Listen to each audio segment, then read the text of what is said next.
blandos. Es el odio invencible a quien lo oprime. Presentamos Encuentro con la Soberanía. El amor. Amigos televidentes, una vez más su programa Encuentro con la Soberanía con los temas de actualidad. Como siempre nos acompaña Priyanka Rodríguez. En esta primera parte tenemos a nuestro invitado que ya es muy familiar aquí en este programa, Osvaldo Montalvo, y en la segunda parte al historiador Manuel Núñez. Nuestra compañera Raquel Valerio está aquejada de una fuerte gripe, esperamos que te mejores. Y bien, amigos televidentes, para entrar en materia, tenemos en el tapete el caso Odebrecht, en el que se condena a Joao Santana a 8 años de prisión por corrupción, tráfico de influencias y otros delitos. En segundo lugar, algo muy vinculado, y es que la Procuraduría General establece un acuerdo con Odebrecht. El tercer tema es que Ángel Rondón creó una empresa offshore y figura en los papeles de Panamá. Y en la cuarta parte, oye, es que estamos llenos de escándalos fuertes. Terrible. La estafa de la venta de los terrenos de los Tres Brazos por parte de Corde, y es peor de lo que se creía. Y bien, ¿qué les parece este panorama, compañeros? Bueno, feliz en un punto, pero yo me pregunto cuándo nosotros podremos celebrar también que aquí en la República Dominicana se sometan a la justicia las personas que están involucradas en estos fraudes. Sí, el célebre Joao Santana, quien fue llamado a Brasil por la justicia brasileña, y que su compañía Polis, según algunos medios periodísticos, ascienden a unos 42 millones de dólares. A través de Joao Santana, Odebrecht financió la campaña de Danilo Medina. Esto es solamente para pasar un balance de lo que ha significado ese personaje en la política dominicana.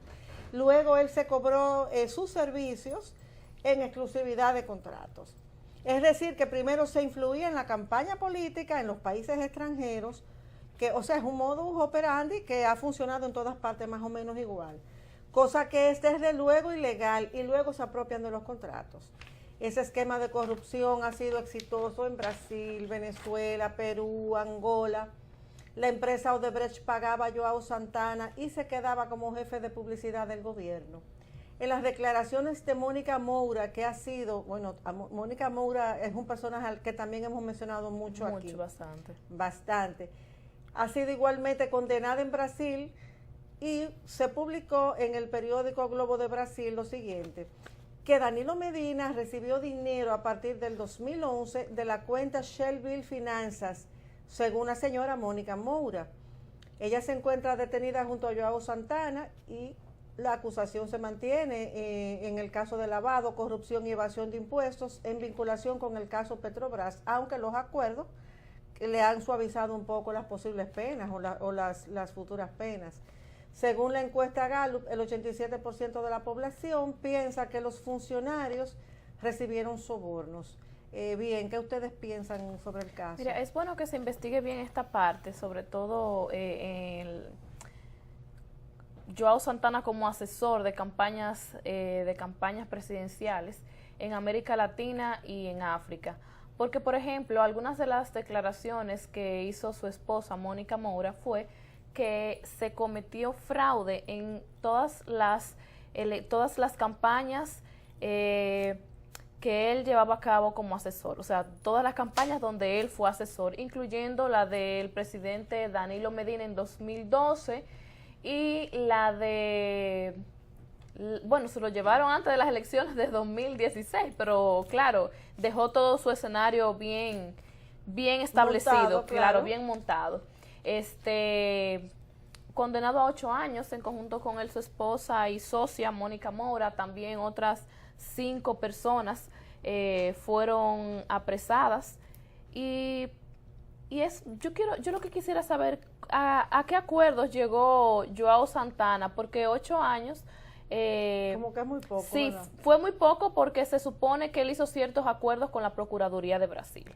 Ahora, hay que ver cuáles fueron esos acuerdos y si dentro de esos acuerdos están dar las declaraciones definitivas sobre los fraudes que él cometió, o sea, sobre los casos de corrupción y los fraudes en los diferentes países, dando asesoría como dando asesoría política. También, qué bueno que estas cosas estén pasando y que el caso Odebrecht, por ejemplo, esté dando continuación en todos los países que se vieron involucrados. Joao Santana fue un punto clave, no solamente en el caso de Petrobras, Lavajato y esto, sino que también muchas cosas sucedieron mientras él estuvo aquí, también con el caso Odebrecht en República Dominicana. Recordamos que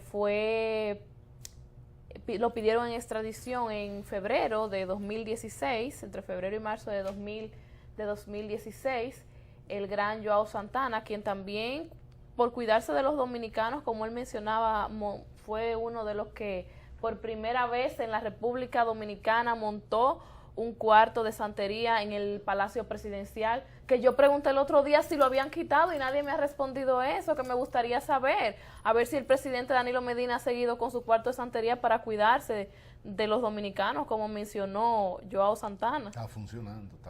Está funcionando. ¿Será por eso que todavía no tenemos respuesta de la Procuraduría con todos estos casos? A mí me gustaría, a ver si tengo la oportunidad de hacer como 3 puntualizaciones. Mira, la primera es que yo pienso que en este momento ya está claro que no va a haber una actuación como se desea por parte del Estado Dominicano, o no del Estado, no muy del claro, gobierno lamentablemente dominicano. muy claro. Hay un segmento de población que alberga algún tipo de expectativa o de esperanza de que realmente el Ministerio Público accione. Entonces se discute un poco la profundidad y las implicaciones de ese accionar, pero la idea de que algo va a ser. Algunas personas lo que juegan es que todo va a quedar en Ángel Rondón y que hasta ahí va a llegar el empuje y que se va a disolver en Ángel Rondón. Pero que Ángel Rondón dijo que eso no fue soborno. Él dijo que ese fue el pago como asesor, como representante legal de Odebrecht. Eso es como cuando tú vas a juicio y tú eres la parte acusadora, tú no puedes esperar que la parte que se defiende acusada, suscriba lo que tú vas a decir. O sea, ellos van a tener una teoría, una versión. Eso es de esperar. Pero todo el mundo espera desde el ángulo, desde la perspectiva de la población, que va a haber un accionar, que ese accionar va a tener una cierta profundidad y que va a tener también efectos laterales. Bueno, está ya más que demostrado que lo que está haciendo el Ministerio Público es una estrategia de disolvimiento, se dice, de disolución, de disolver el expediente en el tiempo, en argumentos, en supuestas investigaciones. Entonces, si no es el ministerio el que va a accionar, entonces hay que buscar otros recursos. Hay un recurso que ya es un recurso político ciudadano, que no lo podemos desarrollar ahora, y hay otro recurso que sería un poco el contexto internacional. Tú mencionabas, por ejemplo, cómo nosotros hemos quedado desnudos frente a los demás países. Esa es la palabra, hemos quedado desnudos frente a los demás países de América Latina, porque ellos sí han hecho cosas que levantan la moral y la decencia de la población, y nosotros aquí finalmente lo que somos es una isla de piratas. Eso es lo que nosotros somos. Entonces, bueno, por otro lado, suena hasta novelesco, sí, nosotros somos una isla de piratas. Entonces, por otro lado, de la misma manera como las cosas van cambiando en el tiempo y nosotros damos cuenta de que tenemos una juventud cada vez más difícil, y a veces nos preguntamos por qué tenemos una juventud tan difícil que ahora solamente está dirigida al placer sensual, al éxito rápido, no importa, no hay elementos de honor y moral. Entonces, a veces yo veo algunas personas que yo conozco, algunas personas no que hemos trabajado juntos, pero que hemos compartido en algún tipo de evento o de trabajo, de lo que sea. Y todavía a mí me resulta un poco inconcebible pensar que algunas personas que son de su familia, que han estudiado tanto, que tienen tantas personas que moralmente dependen de ellos, hagan tantas cosas por dinero. O sea, hay ciertas cosas.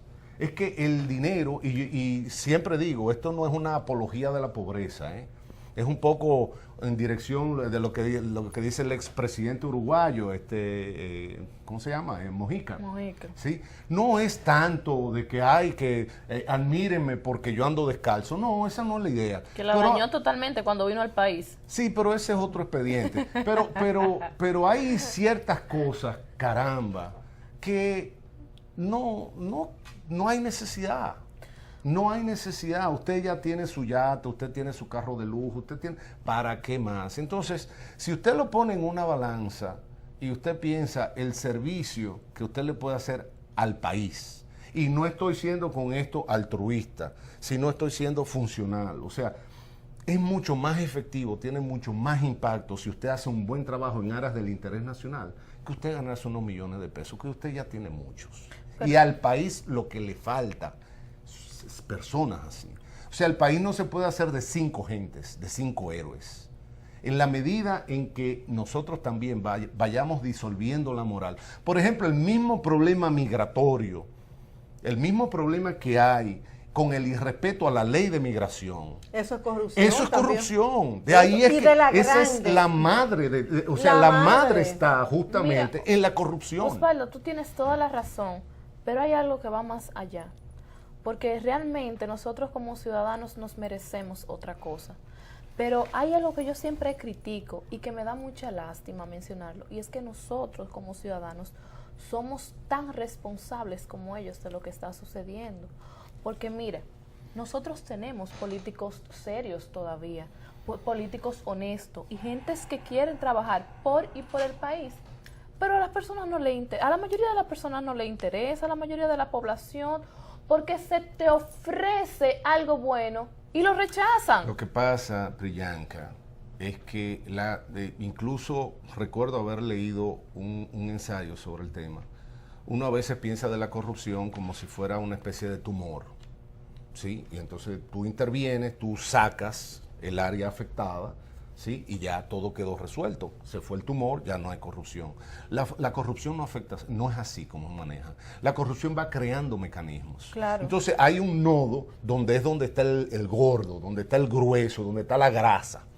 Pero esa grasa no se queda ahí, esa grasa se va disolviendo y va creando intereses laterales. Entonces, yo soy el que me llevo los cuartos, ok, yo soy el que... Pero yo te compro a ti un edificio, o yo a ti te compro carro, te compro villa, entonces, y tú más para adelante, tú tienes un empleado, tú tienes un abogado, que el abogado es el que va a hacer el contrato, pero el abogado sabe lo que hay también. Y él va a cobrar por un contrato lo que él no cobra por ese contrato en la calle. Entonces se va creando un encadenamiento de negocios que van desde el negro profundo en la corrupción a tonos más claros de gris.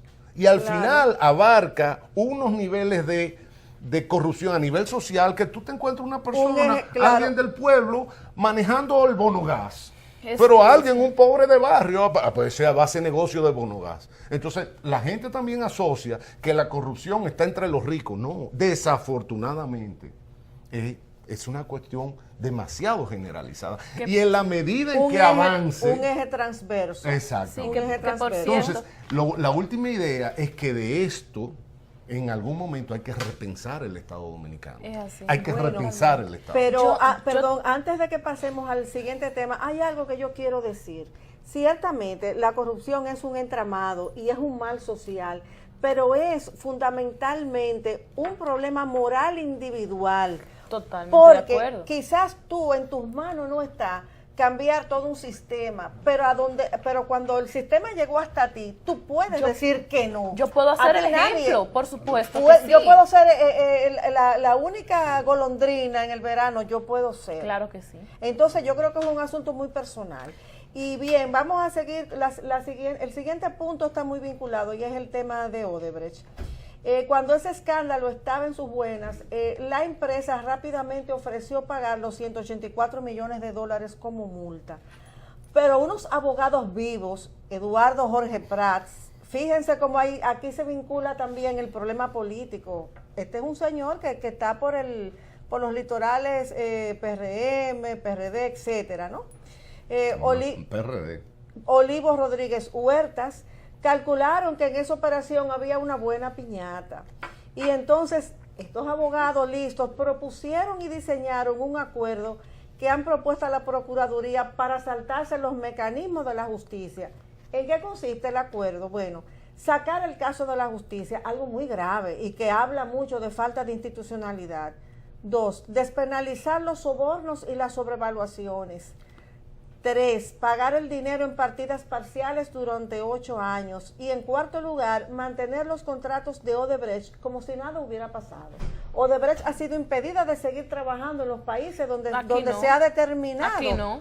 que tiene operaciones dolosas, pero aquí se le ha dado carta abierta. Claro, aquí no. Inclusive se está diciendo que si se intentan parar esos contratos, óyeme, con los argumentos que hay, que ellos pueden hasta contrademandarnos. O sea yo he escuchado unas cosas. Es algo terrible. Mire, por ejemplo, el martes pasado, interrogaron aproximadamente por 10 horas al yerno de Víctor Díaz Ruas, Leonardo Guzmán. Él está señalado en Brasil por los implicados, o sea, él está señalado como una de las personas que abrió cuentas bancarias para depositar el dinero que servía como soborno para esas contrataciones de Odebrecht. Entonces, a ti es como dice Osvaldo hace rato, caramba, ¿qué necesidad tiene una persona como esa de involucrarse en estos casos de corrupción? El miércoles fue interrogado el abogado Conrad Pataluga también, que fue uno de los mencionados, y que según las declaraciones en Brasil es una de las personas también que están más involucradas, y en conjunto con ellos una lista de aproximadamente 14 personas. Pero hoy es sábado. ¿Ustedes saben algo de lo que pasó en esas declaraciones? No se da detalle. ¿Ha salido en algún medio? No ha salido en ningún lado. Todas las personas, no tenemos una persona apresada todavía por el caso Odebrecht, a pesar de las documentaciones. Una lista de 17 interrogados. Y a pesar... Y se creó la famosa comisión. Y con todo ese aparataje... Una comisión bárbara, una comisión que da vergüenza, una comisión que da lástima. Pero, jóvenes, es que ese es el plan. O sea, el plan es justo no tener 17 investigados o interrogados, es tener 50. Y no es tener una etapa, es tener 15 etapas. Y entonces ir manejando propuestas. Y por ejemplo, ya ahora, ya el foco de la atención se va disolviendo, porque ya hay gente discutiendo si la propuesta es conveniente o no es conveniente. La misma justicia distingue lo que son delitos contra la propiedad a lo que son delitos contra la persona. O sea, lo que la gente espera con el caso de Odebrecht no es dinero. No es dinero. O sea, sí, bien, hay una sobrevaluación, obviamente lo que la gente espera es que haya una sanción penal. La gente lo que espera es que haya una persona acusada y condenada penalmente por el delito de soborno. Pero eso está muy difícil. De manera accesoria, quiere decir de manera secundaria, que haya una condena monetaria. Pero lo que la población está esperando, ¿sí?, es una sanción penal. No es hablar de que si dieron 80, que si es... Que, ahora que no, tú porque la sanción porque es como si fuera un negocio. A mí me da miedo que devuelvan yo este puedo delinquir y te pago. Es lo mismo. Y no importa el daño claro, que yo porque he por hecho. ejemplo, uno de los acuerdos de la Procuraduría es que renuncia a procesar penalmente a Odebrecht y sus empleados directos. O sea, eso es como algo que tú no te lo puedes imaginar. No, para nada. Eso Sí. solamente además, pasa en República Y Dominicana, además, algo como eso. ¿en qué Aquí- código? ¿En cuál de los códigos de nosotros? Este es un país eso está Que por permitido. cierto, donde alguien mata a otro. Yo creo que debe ser uno o de los pocos países donde uno mata a otro y eso se resuelve con moneda. Sí. En otro Sí. país, Que eso... hay un casito Ah, por porque ahí. quizás Que hay un casito por ahí que se está tratando de resolver así. Un homicidio casito es de muy- orden público, es decir, no Sí. puede haber una componenda, incluso entre la parte afectada no puede haber una componenda con el ministerio. tiene que resolverse eso Ay, en que justicia. por No, cierto- y el asunto es que en la Procuraduría eso está como una pelota, ¿verdad? Se le está dando la vuelta Sí. y eso no ha llegado No, a un y juez de gran- y instrucción. y grandes alijos No ha de llegado. drogas y cosas que se están No, y decomisando. no ha Esperemos llegado. que esa droga decomisada no esté tapando casos Odebrecht y estos casitos que están saliendo ahora Sí. fuerte. Como, que por cierto, que dice Andy Dawaje que, El otro día, que el brillante. contrato de Punta Catalina está El otro día, subvaluado. yo no puedo dejar, y no fui yo, creo que fue este muchacho Sergio Carlos que dijo una frasecita que a mí me estremeció, y miren, me estremeció, y no por mí, porque de alguna manera yo soy parte de una generación que si no va saliendo, ya yo por lo menos vi, ya yo quise y me quisieron. Y este muchacho Sergio Carlos creo que dijo algo como que tener un hijo en este país hoy en día es una irresponsabilidad. Piénsenlo, lo que dijo. Sí. O sea, el significado de esa frase que dijo ese muchacho, tener un hijo en la República Dominicana hoy, es una irresponsabilidad traer un muchacho a eso. Es muy Bueno. triste, pero es la realidad. Es así, y con Disculpa. ese interrogante No, no te y esa preocupes. preocupación pasamos entonces a una pausa y en breve volvemos y pasamos a la segunda parte. Presentamos Encuentro con la Soberanía. El amor madre a la patria no es el amor ridículo a la tierra, ni a la hierba que pisan nuestras plantas. Es el odio invencible a quien lo oprime. Es el rencor eterno. En el año 16.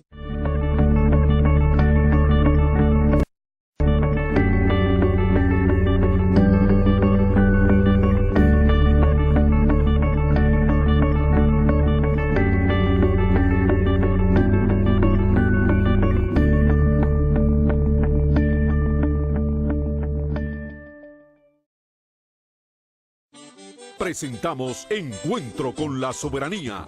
El amor madre a la patria no es el amor ridículo a la tierra, ni a la hierba que pisan nuestras plantas. Es el odio Por Teleimpacto. es el rencor eterno. En el año 16. Presentamos Encuentro con la Soberanía. El amor madre a la patria no es el amor ridículo a la tierra, ni a la hierba que pisan nuestras plantas. Es el odio invencible a quien lo oprime.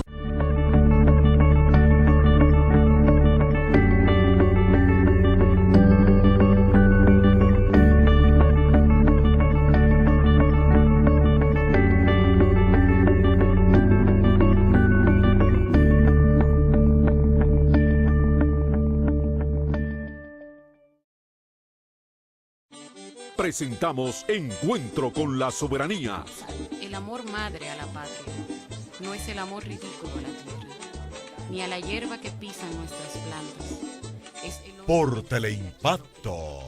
es el rencor eterno. En el año 16.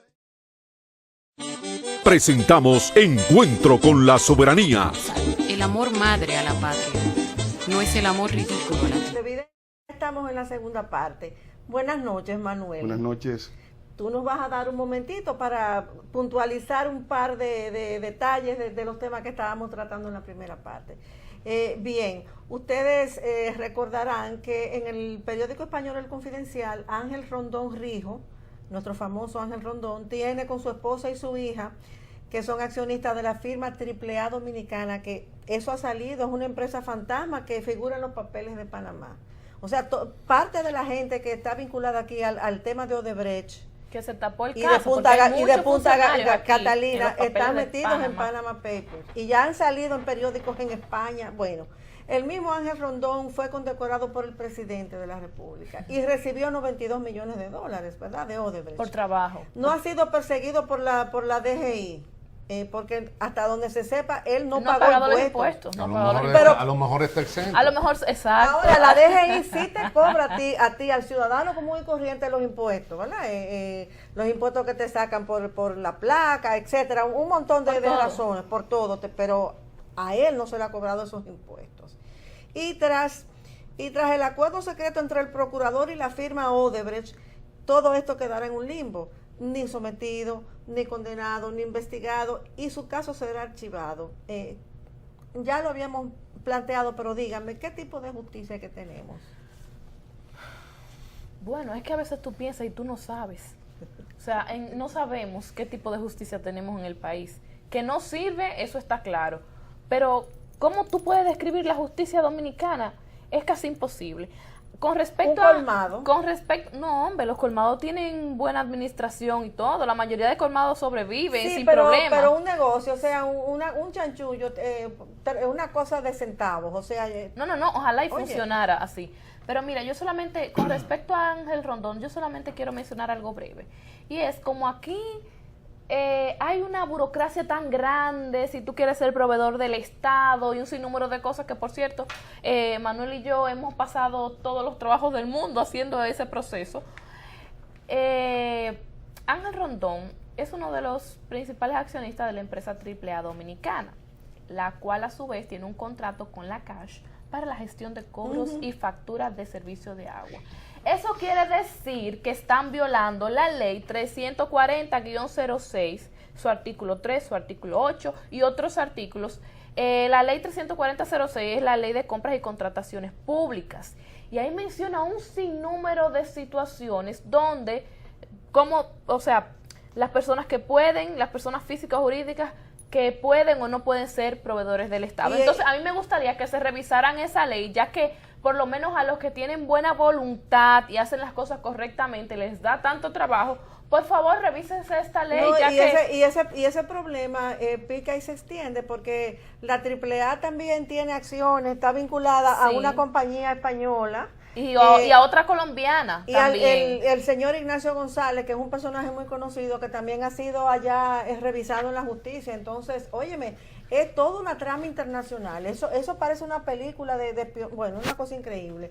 Y realmente el caso de los tres brazos es algo muy significativo y es otro tema de corrupción enorme. Terrible, terrible. Yo creo que a ese tema vamos a pasarlo un poco por alto porque estamos contra el tiempo, pero este tema deberíamos dedicarle como la semana que viene, una semana, Mira, dedicarse exclusivamente a ese tema. De ellos quiero mencionar algo que está pasando mucho en Sí. República Dominicana. Por ejemplo, el 3 de febrero el Poder Ejecutivo decide disolver el CORDE y la CREP. Ajá. Entonces, esa no es la forma de solucionar los problemas de corrupción, cerrando las instituciones. Ahí debe haber una investigación rigurosa, porque ahí hay personas involucradas en fraude, en corrupción. Ahí hay personas que hoy en día deberían estar pagando en una cárcel lo que han hecho, pero no, cerrarla no es la solución como han hecho con otras entidades del Estado.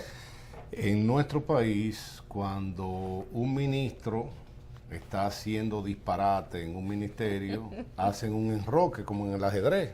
O sea, reacomodan y todo. Queda el mismo grupo, pero en diferentes posiciones. No, y Leoncio Almanzar, Ese es un Sí. recurso que usa la iglesia también. Entonces, cuando yo hablo de la Sí, cuestión es de cierto. repensar el Estado, hay veces que uno se pone a pensar, pero ¿qué es lo que hay en otros países Que que aquí no nosotros no hay? tenemos? Entonces, alguien de una vez me dice, no, lo que pasa es que el Ministerio Público es independiente. Bueno, pero ¿cómo se consigue esa independencia? Entonces, cuando nosotros Pero no aquí. analizamos la distribución de poder, porque es una cuestión de poder, ¿eh?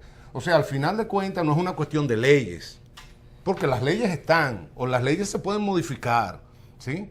El problema es aplicación. Entonces, ¿por qué no se aplican las leyes? Lo que pasa es que no hay un Ministerio Público independiente. ¿Y cómo se crea un Ministerio Público independiente? difícil porque es un nombramiento. Entonces, en del- la del medida en Ejecutivo. que nosotros tenemos el poder de un solo lado y con un único propósito, pues no es que es difícil, es imposible, porque ese no es su objetivo. ¿Qué es lo que Entonces está hay que pasando? reacomodar el poder.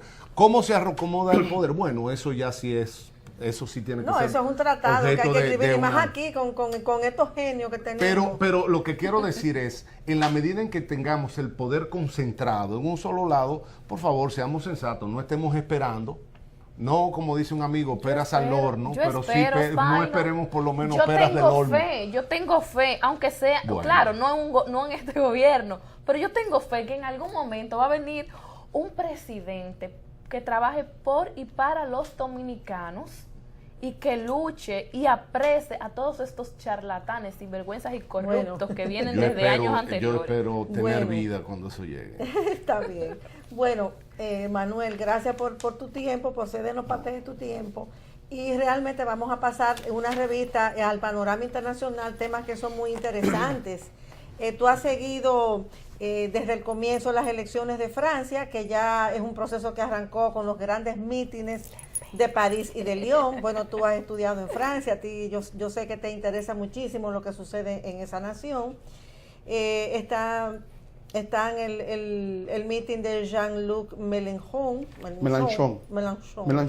Ahí hice un esfuercito. Jean-Luc Mélenchon. Del conjunto de la izquierda y Marine Le Pen en Lyon por el Frente Nacional.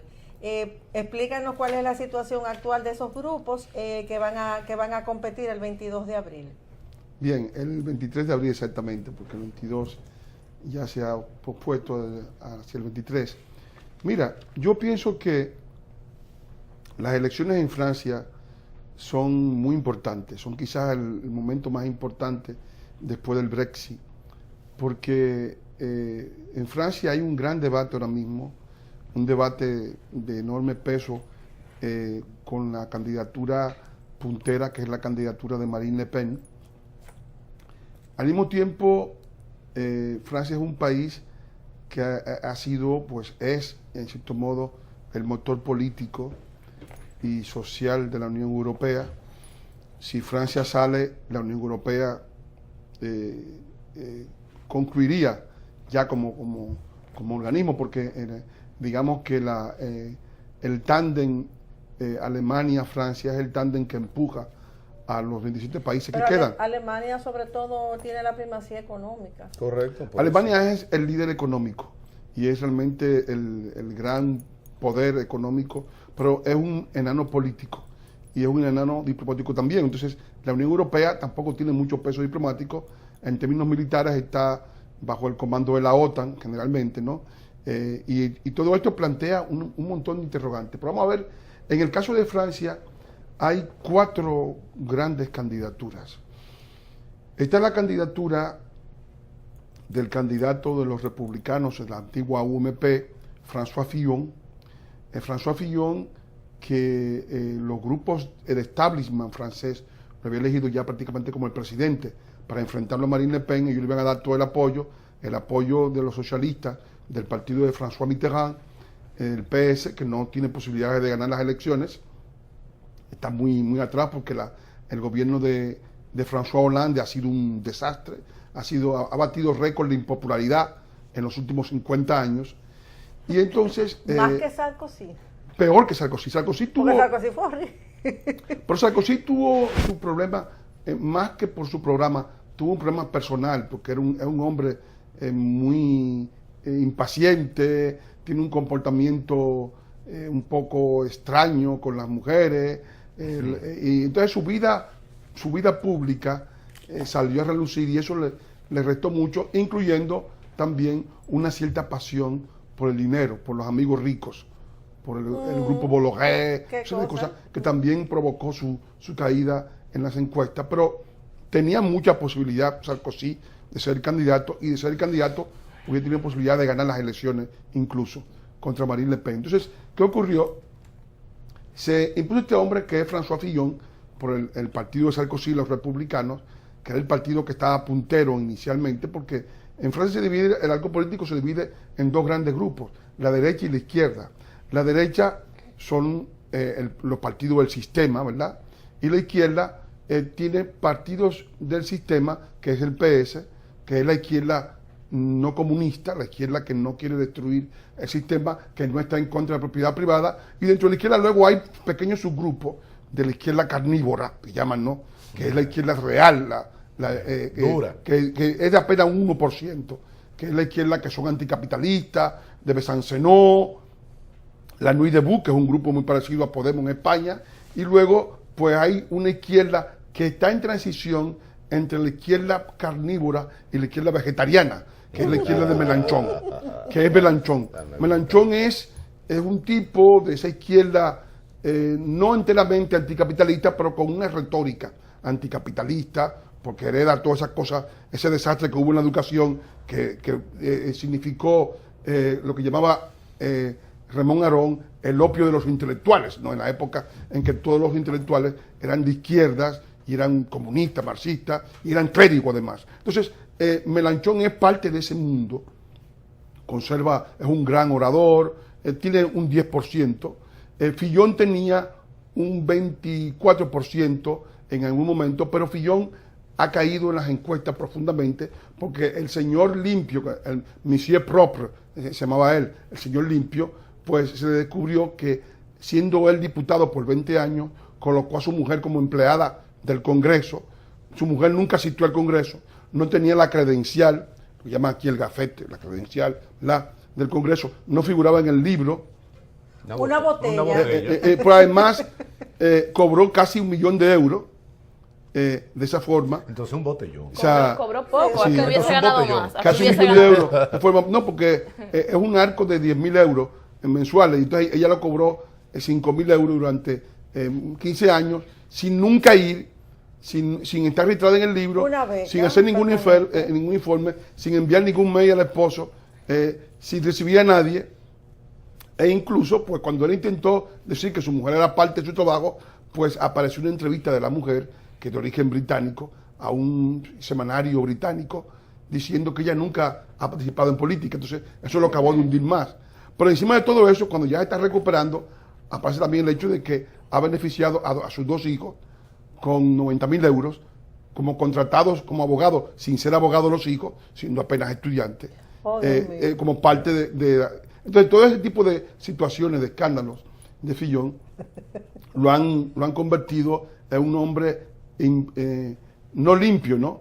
Unprop, es decir, él era el hombre limpio, pues se ha convertido en el hombre no limpio.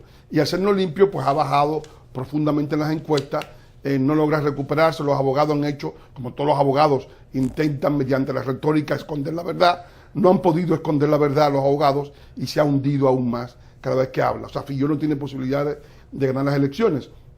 Ha surgido luego un tercer candidato, que es del Partido Socialista, que fue ministro de Hollande, que es un joven outsider, que no era político, pero fue parte del gobierno de Hollande, que es Emmanuel Macron. Emmanuel Macron es un joven que de 39 años ahora, cumplió 39 años este año, que era estudiante de teatro, que se hizo millonario siendo consejero de la firma más rica, la firma Rothschild, y que es parte de toda esta cosa neoliberal, porque está apoyado por los grupos de mayor poder económico de Francia.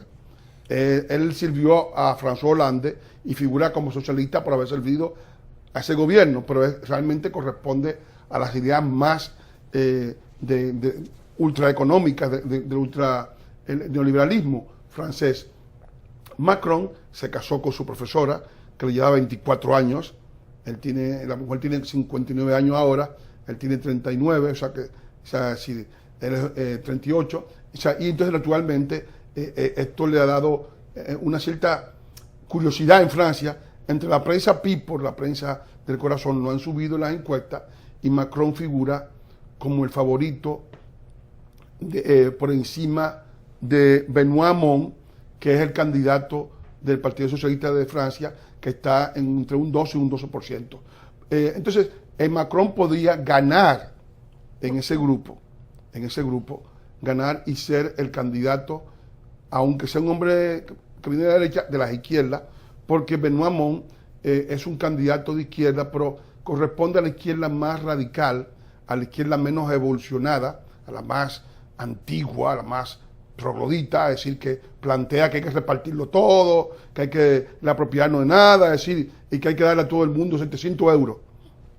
Entonces, naturalmente, como es una izquierda desconectada de la realidad, pues evidentemente también ha bajado en las encuestas. Entonces, finalmente, las encuestas actuales sitúan a Marine Le Pen entre un arco que va del 26 al 29% de las encuestas. En segundo lugar, aparece Emmanuel Macron con 21 o 22%, y luego François Fillon con 19%. Creo que no va Fillon a figurar, y luego Benoît Hamon en el cuarto lugar, y Mélenchon en el sótano, es decir, Mélenchon está un 10%, y luego hay otros izquierdistas, pero que ni siquiera cuentan, están con un 2%. ¿Tú puedes hacer, Manuel, un resumito del discurso de Marine Le Pen en ese mitin? Bueno, el discurso de Marine Le Pen aparece en este documento que son les 144 engagements, se llama, ¿no? Los 144 compromisos de Marine Le Pen, donde Marine Le Pen plantea qué es lo que ella piensa hacer de llegar al poder. En primer lugar, Marine Le Pen se plantea recuperar la soberanía de Francia.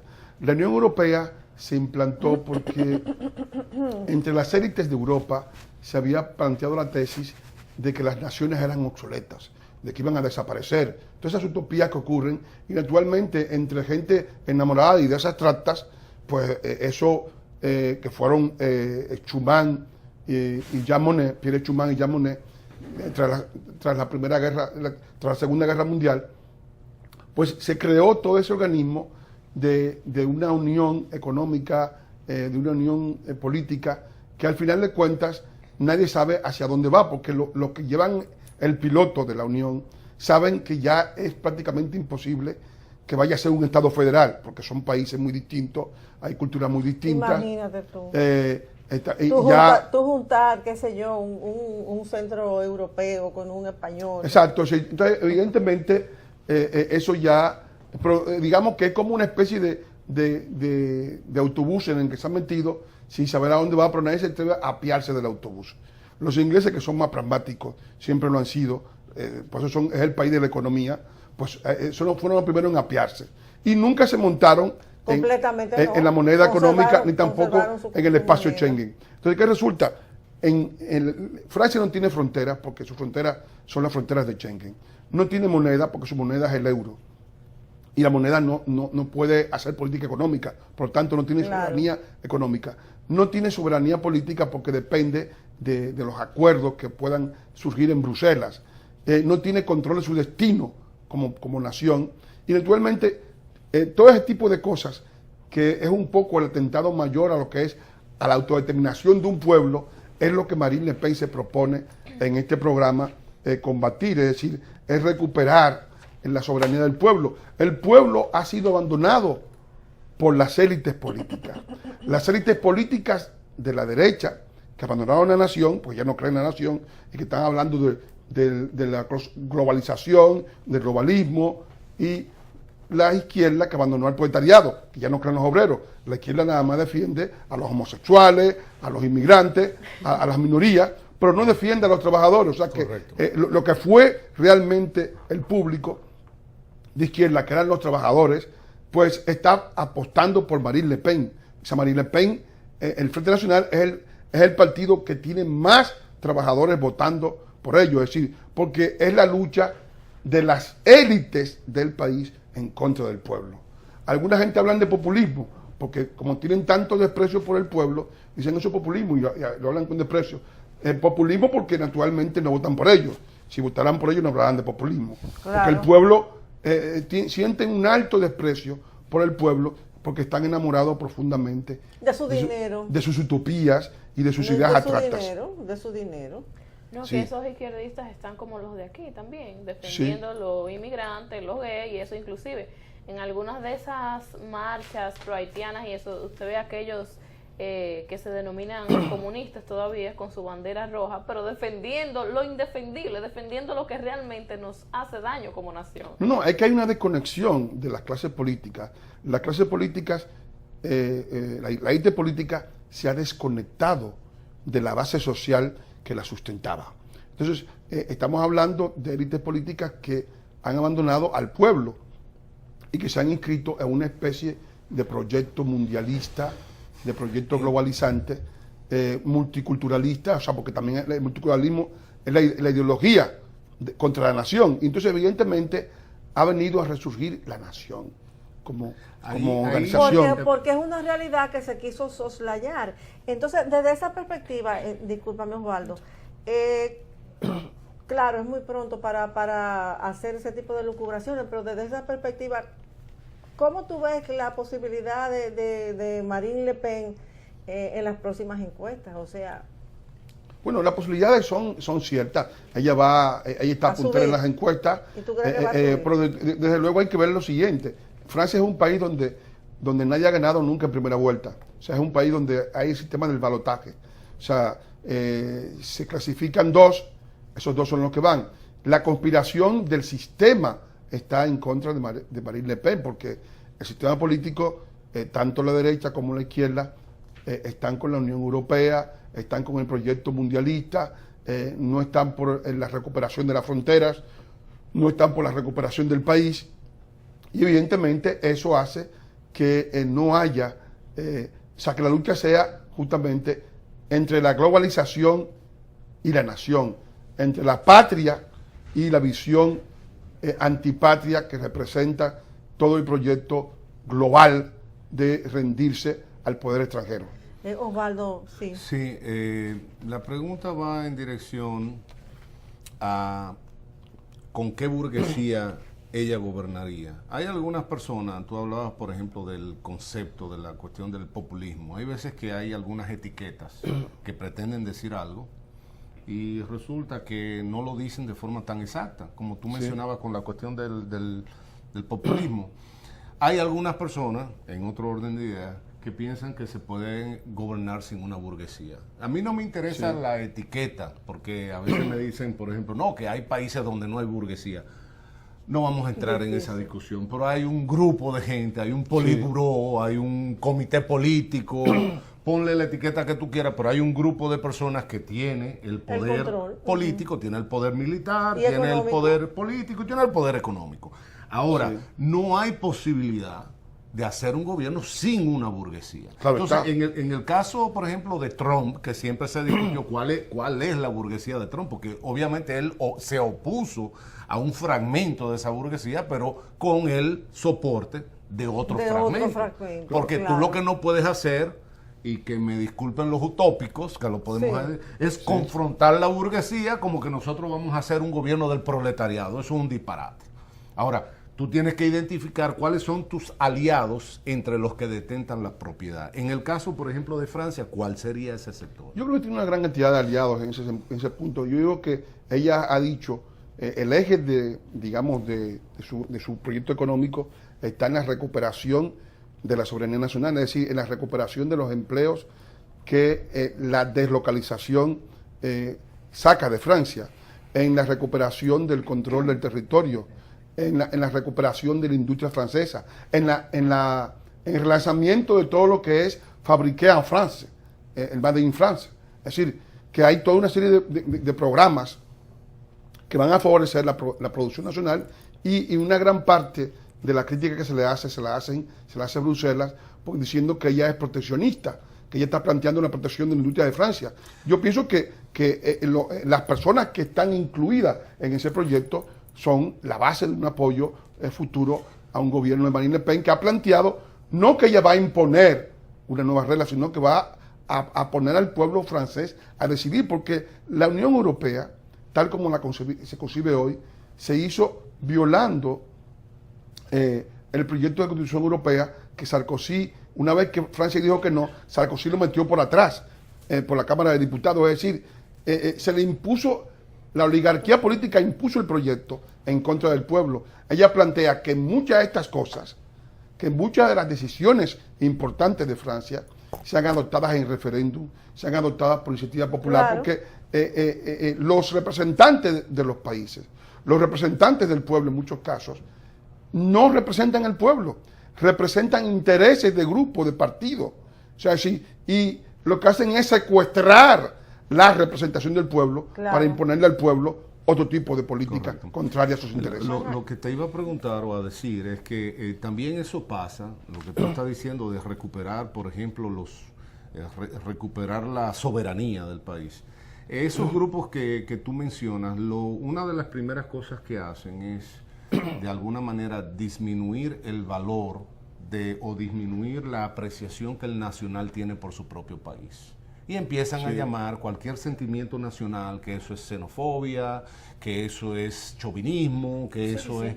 Empiezan a utilizar una serie de nombres para tratar de alguna manera de que las personas no sientan ese orgullo que cada quien debe sentir por su propio país. Sí. Es una forma de disolver incluso el sentimiento nacional. Lo que ha Claro. Tú Eso te pones a existe. pensar, Lo que ha pero por sucedido aquí. supuesto. Y las bases o sea, comunitarias, exacto, es las así. bases han comunitarias. habido más de un autor, y a todos nos ha sucedido, que en algún momento, cuando usted ve su símbolo patrio y usted oye su himno nacional, a usted en buen dominicano se le engurruña la piel. A mí me pasa. Entonces, ese sentimiento nacional de identificación, de adhesión, entonces por ahí empieza la cosa a decir, tú no debes sentir eso, Claro. porque nosotros somos ciudadanos del mundo.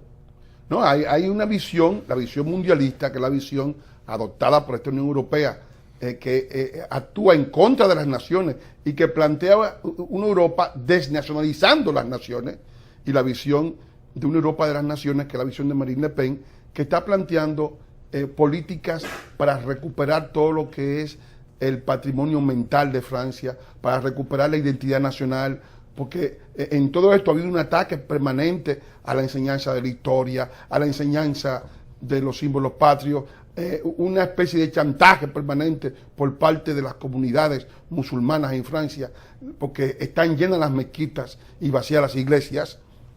Y eso desde luego supone que hay una población que tiene un gran empuje y hay otra población que está, en cierto modo, rezagada en su propio país. Y hay una serie de presiones y de chantajes que han sido creados, porque tal como ocurre aquí, allí se está viviendo una especie de dictadura del débil.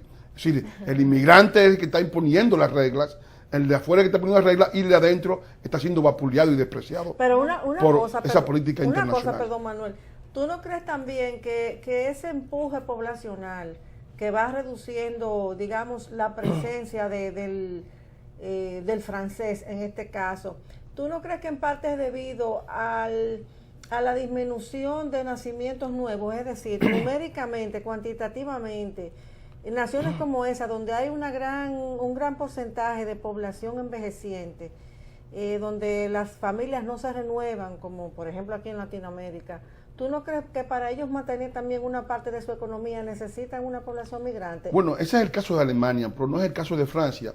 En Francia lo que ha habido es una especie de desvalorización del trabajo.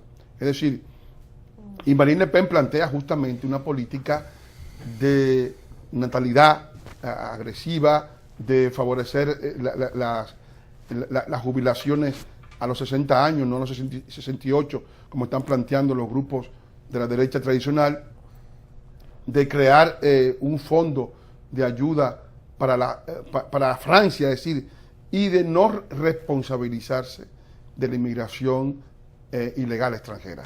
O sea, que eso ya va a estar excluido de los presupuestos. Perdón, tenemos ya pocos minutos. Osvaldo quería la palabra. No, yo se lo cedo ok, amablemente. perfecto. Gracias. Mi pregunta es, Manuel, el triunfo de Le Pen, en caso de que ganara las próximas elecciones, ¿beneficiaría de alguna forma a la República Dominicana? Oh, claro que sí. O sea, yo digo que el triunfo de todas las personas que estén propugnando por la soberanía de los pueblos beneficia a la República Dominicana. ¿Por qué? Porque, en cierto modo, una gran parte de las alianzas que han logrado la diplomacia haitiana ha sido que los haitianos están buscando en Bruselas que se aplique la unificación que hicieron en Europa, que se aplique en la isla de Santo Domingo como fórmula. Y eso lo digo porque yo conocí exactamente cuál era el proyecto de uno de los embajadores de la Unión Europea, que era Guy de Petitpierre, que planteaba que la República Dominicana debía producirse lo que se produjo entre Francia y Alemania, una unificación. Entonces, naturalmente, ese proyecto haitiano no es un proyecto de ahora, es un proyecto antiguo. Fue el proyecto de Jean-Pierre Boyer. Claro. Ya hubo unificación porque ya el país estuvo unificado con no Haití funcionó. por 22 años. Claro. Y yo sé que ese recuerdo O sea, es el que... nosotros somos precursores de la Unión. Nosotros somos precursores porque nosotros ya vivimos la unificación y hay gente que quiere Y no ignorarla. funcionó, y no funcionó. Y no va a funcionar. Y justamente nosotros no somos un divorcio inevitable, como decía Hipólito matrimonio. Mejía. Hipólito Mejía, qué lástima. lástima. O sea, Y- si y- no, y algo- somos hijos del divorcio. y algo- Duarte nos divorció. Y algo similar dijo el presidente electo cuando vino aquí, cuando estuvo aquí en el Palacio. Ah, Y sí, hay el algo- que tomó posesión los Sí. otros Hay días, algo- que el Danilo platanero. Medina fue. Hay El algo platanero. en que sí El Danilo videador de Medina Platón. no fue a la toma de posesión de Trump, pero fue... Fue, Dentro- claro, la de su Dentro amigo. de la cuestión económica, algo muy simple, y es, nosotros somos pobres y los haitianos son más pobres. Y hay algunas personas que piensan que si vienen de fuera y nos ponen unos cheles y nos hacen dos industrias, entre uno miserable y uno pobre, van a hacer la riqueza. No. ¿Eh? Y el O sea, amor, doblemente van pobre. a hacer Y nos el va- amor. Vamos a van a ser hacer más el amor. miserables todos. Y nosotros vamos a industrializarnos, porque nos pusieron un par de millones de dólares en dos industrias en la frontera, y un pobre y un miserable. De bueno, milagrosamente, nosotros vamos a ser una potencia en el Caribe. Muy lindo. Bueno, este es un No, tema. pero antes, yo no quiero irme sin mencionar, Camelia, Nos van a... el tuit que yo he catalogado como el tuit más descarado de la semana, que es el siguiente. Léelo. Danilo Medina es tan o más honesto y transparente que todos los que están firmando libros y haciendo marchas. Bye, Eury Cabral. Bueno, pues Manuel, gracias. Gracias, Priyanka, Osvaldo. Esperamos que para la semana que viene esté nuestra compañera Raquel Valerio aquí. Esperamos que Amigos se televidentes, gracias por acompañarnos. Saben que tienen una cita con nosotros en los canales de Teleimpacto el sábado próximo. Pasen muy buenas noches. Encuentro con la soberanía. El amor madre a la patria no es el amor ridículo a la tierra, ni a la hierba que pisan nuestras plantas. Es el odio invencible a quien lo oprime, es el rencor eterno. En el año 16.